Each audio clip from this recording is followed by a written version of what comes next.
উপরওয়ালা না বড়ই উত্তমকারী।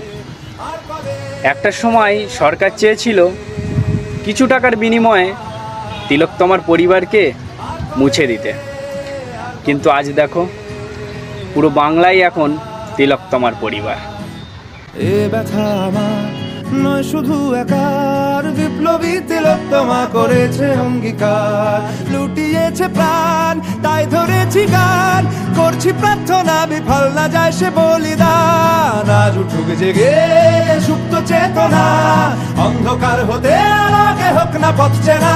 আর কবে আর কবে আর কবে আর কবে আর কবে আর কবে আর কবে চোখ মেলে তাকাবে, আর কবে আর কবে সমব্যথী হবে।